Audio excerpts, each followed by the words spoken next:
알카이다가 그렇게 끝까지 속을 쓰긴 해요. 정말 도움이 안 됩니다. 그거는 건드리지 말아야 될 문제예요. 왜 이제 유명하신 교수님들도 감히 접근을 못 하시느냐. 이제 센서부터 생각하는 거야. 무슨 고장을 알아야 센서가 결정이 될 거 아니에요. 그거 선정을 못 하는 거죠. 생각을 못 하는 거예요. 저는 조종사니까 또 운영해봐서 KF-X의 탐색 개발 때 제가 PHM을 반드시 집어넣어야 된다고 한 겁니다. 그러니까 지금 KF-21이나 FA-50 같으면 배보다 배꼽이 그거 더 비용이 들어가고 인가까지 다시 인증을 받아야 되잖아요. 그러니까 거의 불가능한 거죠. 그래서 이제 제가 특허도 그래서 이번에 내놓은 거예요. 이제 PHM에 대해서 좀 이제 시작을 하겠습니다. 고장 예지 체계라고 해야 되나요? 제가 이해하는 표현으로 센서를 활용해서 빅데이터를 수집을 하지 않습니까? 예. 그 빅데이터를 수집해서 정상적인 범위를 벗어나는 센싱이 됐을 때 거기에 대한 고장을 미리 예측을 해서 부품을 바꾼다든지 다른 고장 방지 활동을 하겠다. 맞는 말씀이에요. 이론적으로는 지금 정확히 맞는 말씀인데 블랙박스라는 거 들어보셨어요? 블랙박스에 보면은 블랙박스에 기록되는 비행 데이터들이 2번 정도 비행하고 나면 다 오버라이드 계속되면서 되는 그게 보면 4가지로 구성이 되어 있어요. 블랙박스 데이터가. 타입 1, 2, 3, 4 루크 포인트입니다. 전투기들은. 타입 1 데이터가 뭐냐. 제목이 Mishap Investigation 데이터입니다. 공중에서 사고 났을 때 사고 조사를 위한 데이터예요. 그러면 미스앱 그 데이터만 가지고도 다른 센서가 없이 그 데이터만 가지고도 중요한 고장 예진 다 할 수 있다는 거죠. 그럼 타입 2, 3는 뭐냐? 타입 2, 3는 Severity Index라고 해가지고 항공기 구조상에 이제 수명 관리를 위해서 들어가는 데이터고, 네 번째가 엔진 운영 데이터. 엔진도 중요하니까.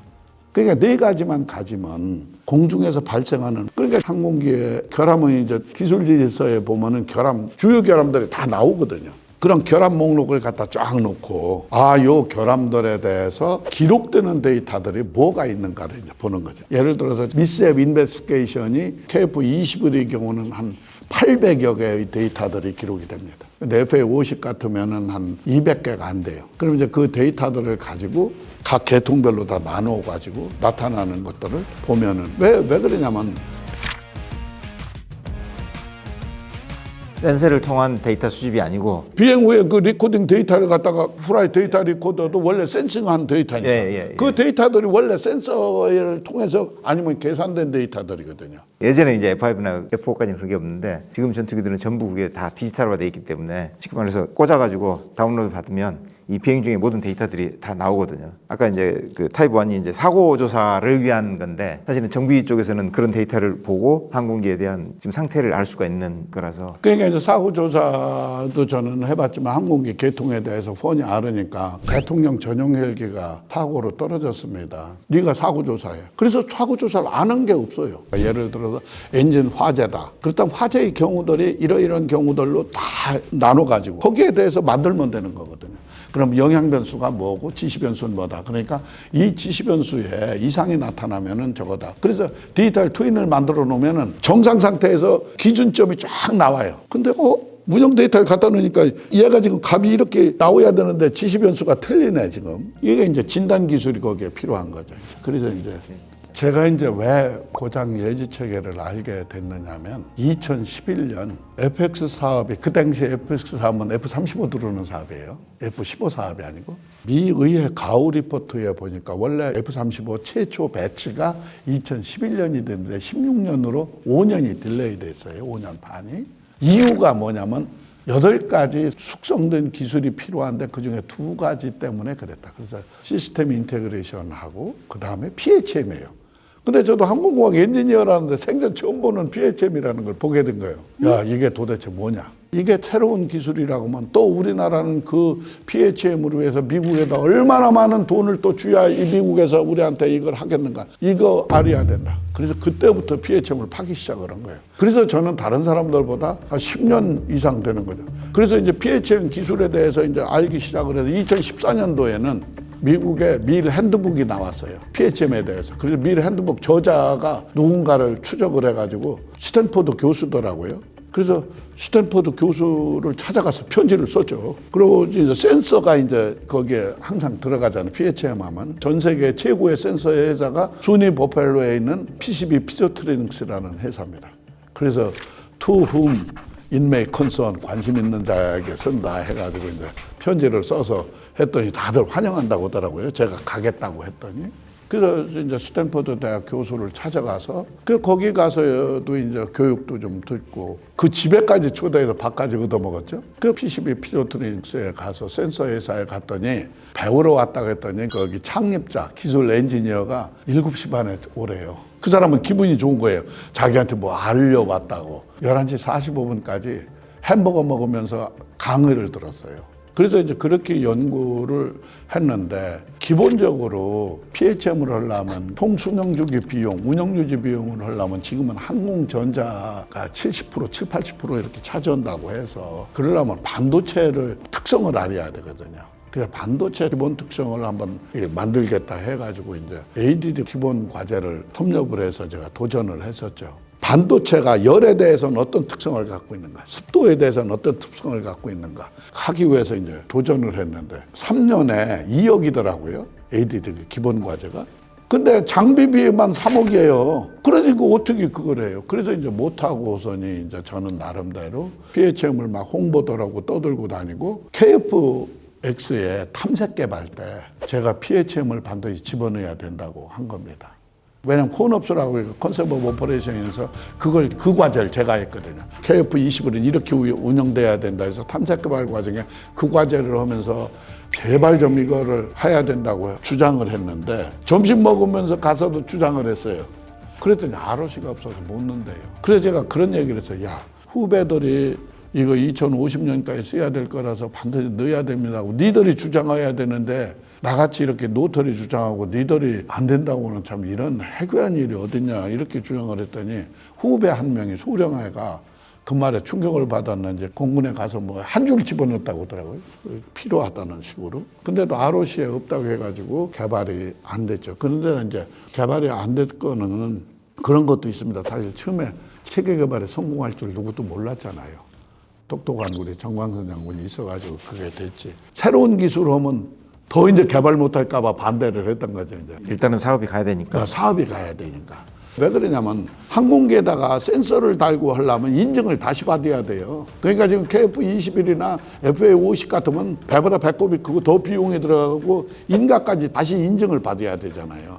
그러니까 거의 불가능한 거죠. 그러니까 만드는 거 보면 거기부터 이제 막히는 거죠. 그러면 이제 F-35에게 적용돼 있다고. F-35에는 다른 방법이에요.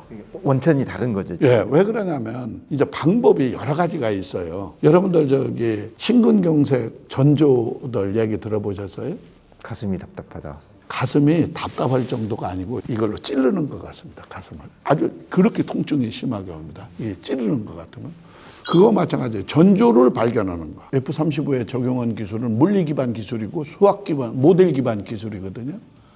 그리고 통계 기반 기술인데 운용 상태를 관찰해 가지고 하는 거, 사용 이력을 가지고 하는 거, 경험에 의해서 하는 거. 운영을 해보니 몇 시간 되면 이거 고장 나고 이거 MTBF가 얼마고 통계적으로 해가지고 50시간마다 바꾸고 100시간마다 바꾸고. 그게 이제 그래서 한 5가지 방법이 있습니다. 그런데 이제 저 같은 경우는 항공기에 대해 폰이하는 지식 기반, 데이터 기반이죠. 그러니까 항공기 운영 상태를 조금 전에 말씀하신 대로 그걸 다운 받아가지고 디지털 트윈을 만들어 놓으면은 갖다가 꽂아 놓으면은 지가 이제 다 돌아가면서 분석을 해가지고 지금 이게 열화가 발생했습니다. 열화가 뭐냐면 이제 고장 전에 조금 증상이 나타났을 때 열화.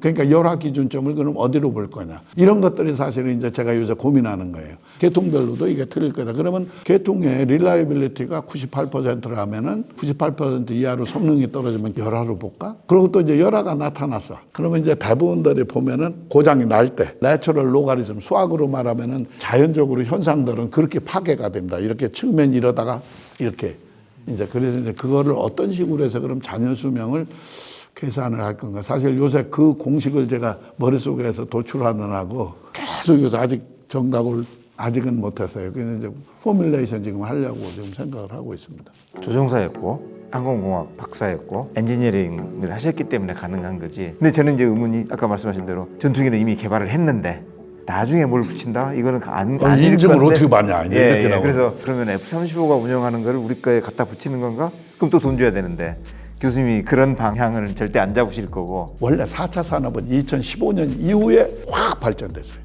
F-35는 2001년서부터 2012년까지 개발이 됐어요. 그럼 2000년대 중반에는 PHM 4차 산업 기술이 없었어요. 그러니까 전부 우리 거로 가지고 있는데도 PHM은 아예 우리는 정비 요원들이 아예 모르게 아예 안 되더니 이거 손도 대지 마 이러고 있어서 우리는 뭔지 모르는데 그렇다고 제가 모를 사람이 아니죠 이제. 그래서 그 사람들이 록히드 마틴에서 자기들 PHM 체계 홍보용으로 그래서 그거 다 분석을 해놨죠. 아 얘들은 지금 이런 특성을 가지고 변수가 같은 것들을 유사한 것들끼리 모아가지고 이런 물리 공식으로 여긴 적용을 했고 얘는 통계적으로 했고 이렇게 했겠구나. 그것까지는 분석을 했죠. 그래서 그거하고는 전혀 방법이 틀립니다.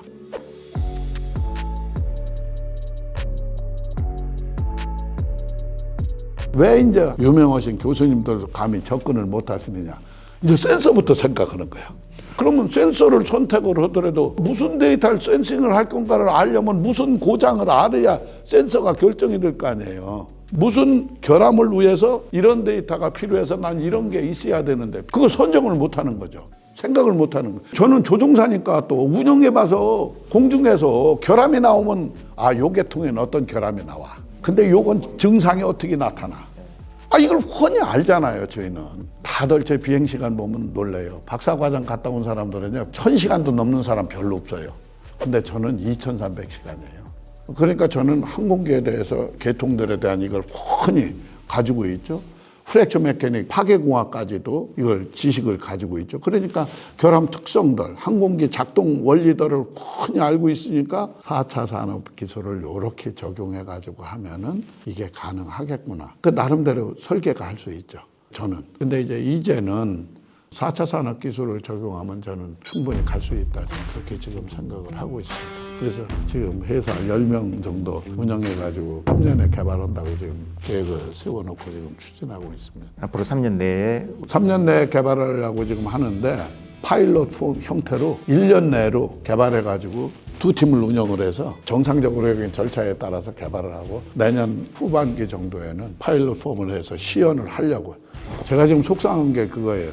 누구한테 가도 믿지를 않는 거야. 이 개념이 지금 일반화가 안 돼 있지 않습니까? 그것 때문에 지금 제일 어려우신 것 같은데. 그래서 이제 제가 특허도 그래서 이번에 내놓은 거예요. 제 제목이 항공기 건전성 예측 및 관리 체계 개발 방법이에요. 지금 말씀드렸듯이 프라이 데이터 리코더의 기초에서 만든다는 자체도 특허입니다. 왜냐면 여태까지 누구도 발견 못했어요. 그러니까 맨날 가서 헤매고 앉았는 거예요. 거기다가 디지털 트윈을 만들어서 진단 체계를 만든다. 그것도 여태까지 제가 다 뒤져봤어요. 없어요. 그래서 이제 저는 한국항공에서 그러시지 말고 빨리 특허를 내놓으시는 게 낫겠다. 그래서 특허 신청 중이라서 곧 나올 거예요. 이 기술적인 논의도 도전이신데 사실은 이제 제도적인 뒷받침도 좀 중요할 것 같아요. 요새 제가 이번에 과제를 하나 하면서 느낀 게 있어요.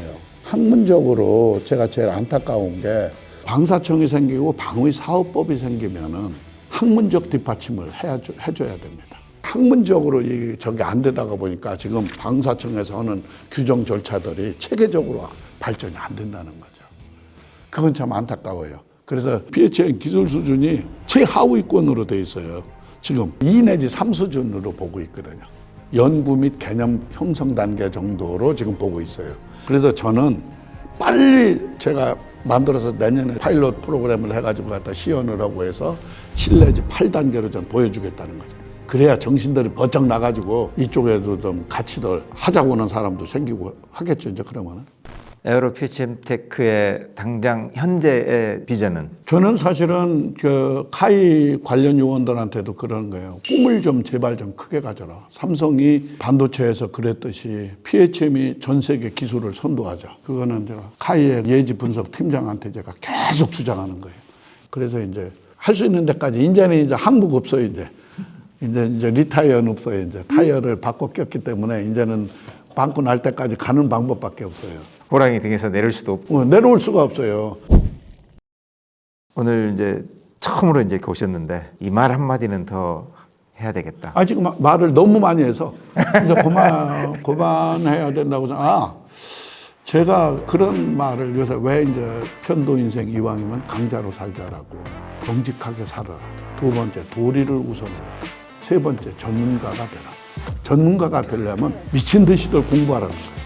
저는 이제 미친 듯이 공부하다가 보니까 어딜 가도 이게 없잖아요. 이게 적의도 없고 또 더군다나 목표 자체가 이제 사회에 기여하겠다는 생각으로 저걸 가지고 저걸 하다가 보니까 이왕이면 강자로 살자. 우리 조상무다.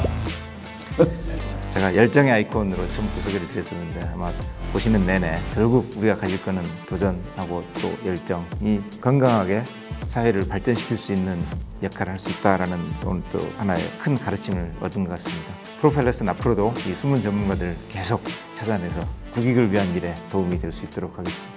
오늘 나와주셔서 감사합니다. 영광입니다.